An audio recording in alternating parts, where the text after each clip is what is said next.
I hope you can see me, and in this video we will be studying the first chapter of civics. See, you have to put a lot of hard work on civics. So firstly, I am starting this channel, so please do subscribe to my channel. Please do subscribe to my channel if you like the way I teach you, if you like my videos, if you like all the things. Do subscribe to my channel. Okay, so see, we are starting with, so see, do not put, you have to put efforts, but for you be with me from the beginning till the end, and I promise you will score good marks. Okay, I am 2023 icse batch pass out. So from my own experiences, I will be sharing with you my own experiences. Okay, so what were my experiences, what you should do and what you should not do, how to study, how much time do you need to spend on studies, can you continue your co-curriculum activities with your studies, and all these questions will be answered in this channel. Just be with me, friends, just be with me. Believe me, you believe in me and you score good result. I will teach you in such a way you do not take the pressure. We'll take the pressure. Together we'll solve the problems. Okay, and I assure you that together we'll solve the problems. Okay, so see, in today's video, what shall we study? So see, in today's videos we shall study and I am following the morning star book. Okay, so do you need to solve the test papers or do you need to not solve the test papers? All these things will be covered in this channel. How many test papers you need to solve? So see, for now I'll be saying I have solved the test papers only before 1 or 2 months of the examinations. After I had completed all the school examinations, after I had rocked the school examinations and this and that, so then I had started solving the test papers. So basically you just need to study the book well for 5 to 6 to 7 to 8 to 9 times. Study the text very well, because believe me, I have given the ICSE board 2023 examination. None of the questions were from the text, the test papers. Okay, all the questions were from the textbook. All the questions were from the textbook. All the questions were from where? The textbook. So study the textbook well. Okay, all the subjects, not only about history or civics or geography, even the science papers, all were from the textbook. Okay, it's very well and very fine. So let us start today. So see, today we will be discussing about the first chapter. So what is the first chapter? So let me put the camera a little bit higher to put it here. Okay, so see, today we'll be covering the first chapter. What is the first chapter? The first chapter is the Union Parliament. Okay, so in this Union Parliament, so let me talk. So in civics, as I have said you, we have to put much more effort. So but believe me, you have to do the things in this way. Do not memorize all the things. Okay, do not memorize all the things. There are many students who think history, civics, geography, it means you have to only memorize. Do not memorize all the things. I will guarantee you that without memorizing, if you understand the things, if you just use your common sense and logic, in geography you can score 100 without memorizing. Without memorizing, you can score 100. I assure you that. In geography, in history, also you can score that much marks, 80, 85 without memorization. How? We'll see it now. I'm there. We'll see it. See. So today we'll be studying that what is a Union Parliament. So see, okay, Union Parliament, very very interesting chapter. So at first we have to see the federal setup in India. Okay, so what is a federal government? So see, a federal government is a government where the power is equally divided between the state government and the central government, where the power is equally divided among the state government and the central government. Okay, done. Now I am just reading, in a federal system of the government, all the administrative powers are divided between the central and the state government by the constitution, and both are supreme within their respective spheres. Okay, now see, in our Indian government we have certain characteristics which make it federal, and we on the same hand we also have certain characteristics which does not make it federal. So if you see in that way, it is kind of a semi-federal. Okay, there are critics, so I will read this book. You will see there are some critics, okay, who say that the government is semi-federal type of. Okay, so there are some certain critics who say that the government is the semi-federal kind of. So see, the importance of federal setup. So let us study and let us understand that what is the importance of federal setup. So see, India is a large country with 29 states and 7 union territories. So India is what? India is a large country with 29 states and 7 union territories. Now it is not possible in the Indian federal system for the states to break away as a separate unit form. Okay, so what is the importance of this federal setup? So see, the federal setup is important. The federal setup is important. Okay, because firstly to have the have the unity. So do not memorize these facts. Okay, I'm just telling you in such a way, you just remember my words and you just go through the book once. Believe me, if you listen to this video, if you listen to me very carefully, the book is going to be super easy for you. So see, what is the importance of the federal setup? So what is federal setup? I have discussed. Yes, I have discussed. So what is the importance of the federal setup? Firstly, India is a very large country. We have got 29 states. You know all these things. So to maintain the unity, first point, unity, done. Second point, a federal system is the only system suitable to a country like India, consisting of the various type of people. Yes, so again, India has got various type of people. Now see, this is the utmost importance in the India to be saved from the separatist force of the fighting and fragmenting the country. So in our India has got so many types of people, so many types of different cultures, so many types of different country communities. So to bring them all together, we need a federal government. Okay, so we do not not a federal government, but there is the importance of federal system to maintain the unity. Okay, now see there is a division of the legislative and the administrative powers. Okay, there is a division of the legislative and the the administrative powers between the state and the central government. So this is another feature. So from here you just see 4 features. Okay, so I'm not going into detail, because if you see the 4 features, if you have any problem, you can just comment me and I'll just explain you. Okay, now see, as I was telling you, our Indian the system, it is not 100% federal. So there are certain non-federal or the unitary features. This is Morningstar book, I am following that, I am explaining you. So see, so what is the federal government? So see, the Constitution of India has certain non-federal or the unitary features. Unitary features means which gives much more power to the central government. Okay, unitary feature means which gives much more power to the union government, which have been led to the critics. I have said na, which led to the critics say that it is not merely federal in form but unitary in spirit. So there are some critics who say that okay, it is not federal in form, but it is unitary in spirit. So there are certain critics who said that it is unitary in spirit. That means the critics want to say that it is not merely federal in form, it is not a merely federal government. Why? Then what do they say? This is a unitary spirit government. To unite India, we have taken some features of the federal government, some features of the non-federal government, and we have done it. Why? To unite India. Yes. So see, some of the important unitary features of our constitution are here. Unitary means union government, you can say. So why we have done it? To unite India. We have seen the importance of the federal government to unite India. So unitary feature means the union government is given much more power. So see, the non-federal or unitary features. Unitary feature means the central government, the union government is given more important. First point that is given in this book is the strong center. Yes, the Constitution of India provides for a strong center. So the Constitution of India says that there should be a strong center, that the central government should be strong enough. So the Constitution of India, what does the Constitution of India say? The Constitution of India says that there should be a strong center. You can understand me, no? There should be a strong center, but that is a feature of the unitary government. So see, there should be a strong center. Now, while the state list contains only 67 items and the central list, it contains 97 items. You can see 30 items more. State list 67, central list 97. You can understand now. That's why it has got a strong center. Now see, secondly, a single constitution for both the union and the states. In America, if you go there, we have got the dual citizenship. That means you are the citizen of a state also, you are the citizen of America also. They have got the states have got their own constitution, they have got their own flags and all.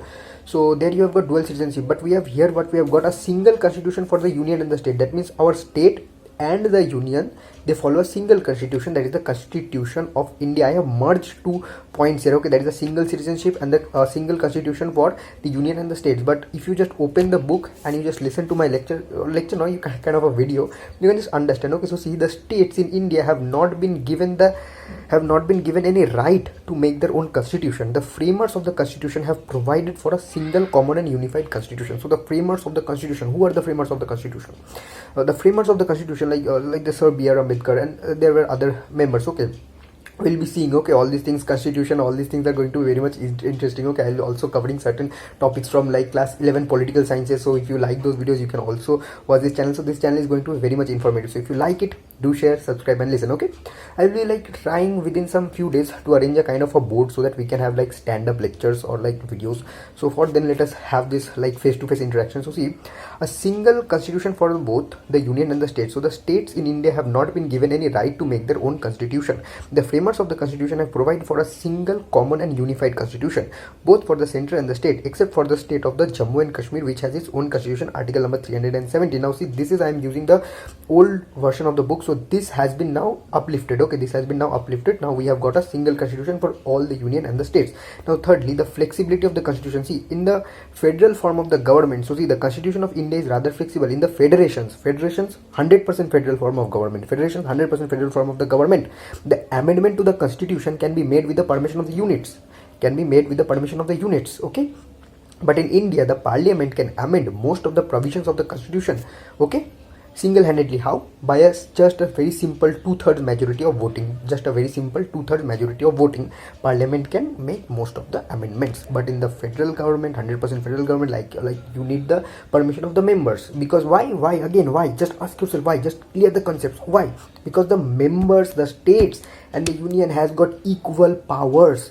Both are powerful in their respective forms. In the federal system, what we are studying here, non-federal or the unitary features of the Indian, like the Indian government or like the Indian parliament. So non-federal features. So what does the non-federal features mean? That the, or the unitary features, that means the center has been given a little bit more power. So see, the parliament means what? Central legislature, union legislature. We have got the state legislature different, we have got the union legislature different. So parliament is what? Parliament is the union legislature. That is the, so see, I am sweating because it's very hot and I have like turned off the fan because my mic wasn't working at all.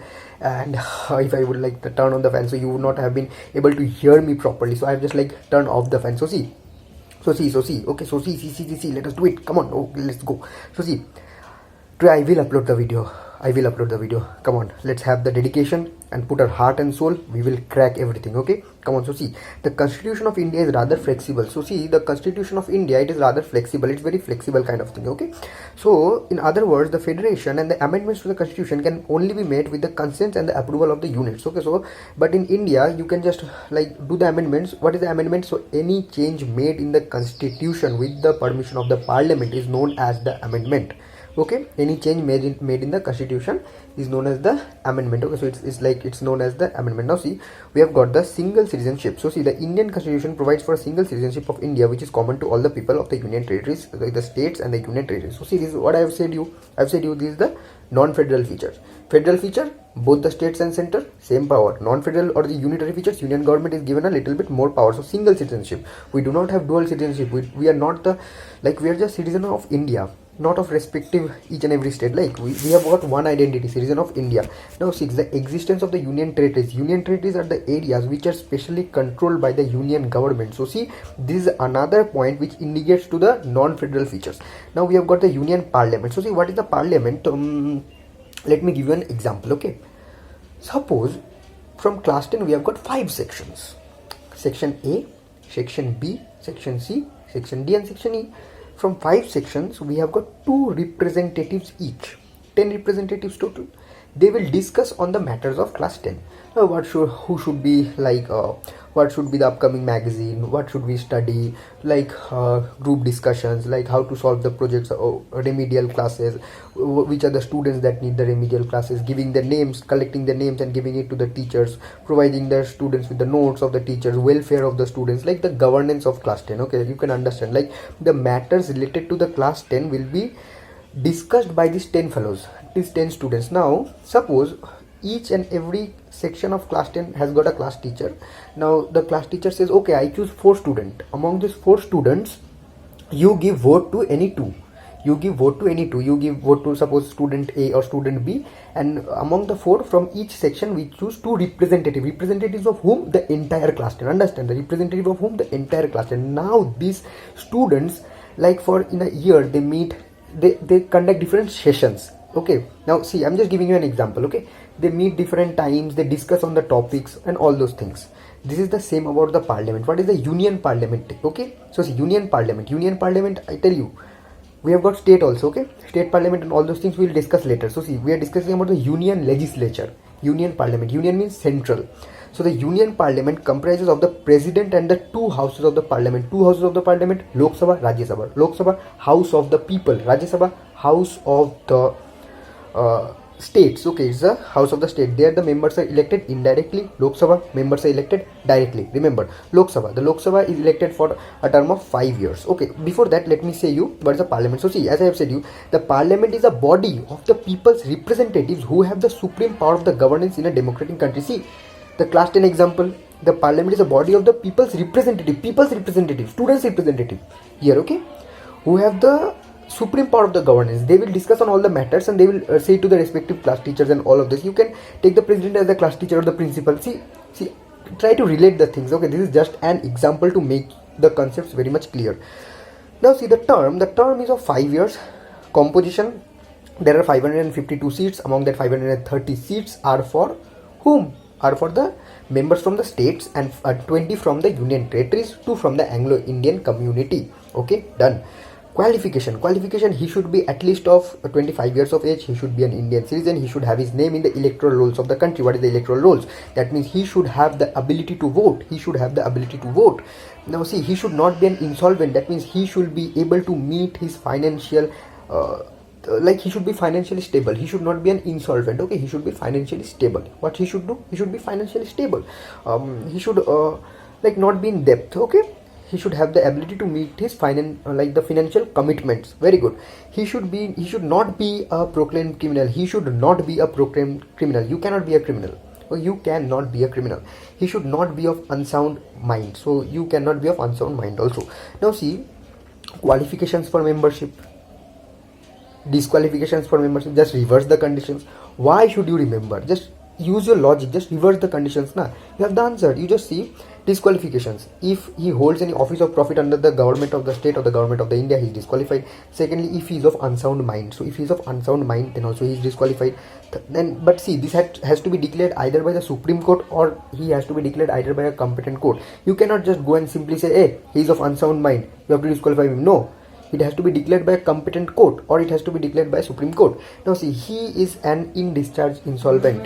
Okay, so see, let us see the fourth one. Okay, so see, fourthly, the fourth topic is that if he is not a citizen of India or he has voluntarily acquired the citizenship of any other country. So see, if he is not the citizen of India or he has voluntarily acquired the citizenship of any other countries, then also you cannot do it. Okay, then also you cannot do it. Now if he is if he is disqualified by or under any law made by the parliament. So if any parliament makes any law under which your disqualification is ensured, so you will be disqualified. Now see, at number 5 what we have got. Okay, so see, now at number 5 what we have got is, so see, vacation of seats. What? So see, firstly, if a member resigns his seat by writing to the speaker, so in case of, so vacation means if you are thinking okay, I am tired of this job is so tiresome and this all that, I have some personal reasons. So see, you can resign any job. Similarly, a MP can also resign. Similarly, some member of the parliament can also resign. How? He has to just write a formal letter to the speaker of the parliament, the speaker of the Lok Sabha. In case of the Rajya Sabha, we have got the chairman. So see, he has to write to the the speaker of the Lok Sabha and the chairman of the Rajya Sabha. Now see, if a member without the permission of the house is absent from all the meetings for a period of 60 days. Now see, this is not calculated. So in computing the said period, no account is taken for the prorogue or the adjourned session. The prorogue or the adjourned session, what is the meaning of this prorogue or the adjourned session? Let me explain you. Suppose, let us take that class 10 example back. Suppose the session is only cancelled. Or the session is postponed. Your discussion session is cancelled or postponed. How shall you attend it? So you will automatically be absent. Then there is no problem because the session is cancelled. But if you are intentionally absent because the students have voted for you, and if you are intentionally absent from all the discussions, then what is the use of keeping you? Is it or not? You are intentionally absent from all the sessions. Then who shall represent the needs of the student? Then you shall be your seat shall become vacate. You have to vacate the seat because you have to keep it empty because you are not coming into the discussions. Okay, now see, if a member is he is subjected to any law made by the parliament, the same fifth point, use your common sense. Now see, number 4, if he is already a member of the state legislature, then he has to give either the state legislature or he has to either give the central legislature. Okay, either of the one you have to choose. You cannot at the same time be the member of the state legislative assembly and also the member of the union parliament. So you have to give either one. Okay, give up either one. Now the anti-deflection law. What is the anti-deflection law? So see, according to the anti-deflection law, suppose you are the sole member in the parliament who is speaking against the direction given by your party. you are represented, you stood in elections from a particular party, and people have voted for you from to that like particular party. Now you are speaking, you're the sole one who is speaking against the direction of the party, so you shall automatically use your common sense, you shall automatically be disqualified. You are the only one in the whole parliament who is speaking against the direction of that particular party. Okay, so see, according to the anti-deflection law, when a member of a house gives up the membership of his party, giving up the membership, or votes against the direction of the party, or votes against the direction of the party to which he belongs, he shall be disqualified from being the member of the house. But there is a but. Provided that there is not a split in the party with at least 1/3 of its members. So see, there has to be a split in the party. Split means what? Sense you say, what is a split? So see, if not, you are not the sole member, but 1/3 of the members of the party are with you, then there is a split in the party, there is a division in the party. In such case, anti-deflection law won't apply. Like, let me explain you. Suppose there are 30 members in a party. If 10 members are with you, then there is a split in the party. So see, so provided there is not a split in the party, so if there is not a split in the party, and you are the sole member who is speaking or giving the vote against the direction of the party, then the anti-deflection law shall be applied. But if there are more members who feel or who are giving the vote against the direction of the party, and like that is 1/3 of the party, then the anti-deflection law shall not be applied. Provided that at least there is 1/3 of the members of the party who are with you, then the anti-deflection the anti-deflection law shall not apply. But if you are the sole one, it shall apply. So see, in this video we have covered all these topics. So see, then we'll see the parliamentary procedure. So see, there is a question hour, quorum, sessions. If you do like the video, please do subscribe, share to my channels. I will be providing with all the notes. I'll be providing with each and every topic related to class 10. Believe me, we will cover one small things, and believe me, you just focus on science and arts. You do not need to memorize anything. I will say you how to prepare for boards, and believe me, you will score good results. Just believe in me and you get good marks. I'm not joking. I'll be sharing my personal experiences that I have gone through. Okay, so see, so this, if you want me to like make separate video for this anti-deflection law in detail, or like in this quorum or this question hour in detail, I can do it. Just go in the comment sections and say what you need, what are your doubts, what are this and that, and just say it and I will do it. Okay, so see, for that for the time being, bye, and please do subscribe to my channel. And I'm just like trying to get a whiteboard, and just like we'll have the like the professional type of like lectures, or you can say what videos we can from educational type videos. So see, please do subscribe to my channel. Please, if you like this session, if you like this video, do listen to my words very nicely. You will understand. Okay, I have tried my best. I always put my heart and soul in something, and I have put my heart and soul to make you understand. So please do see this video and like do like it. I am recording this for the 3rd time. Twice I recorded. Once the mic did not work, second time the fan disturbed, so I am recording this 3 times. Okay, this is the 3 times. So please do subscribe, please share and like and comment.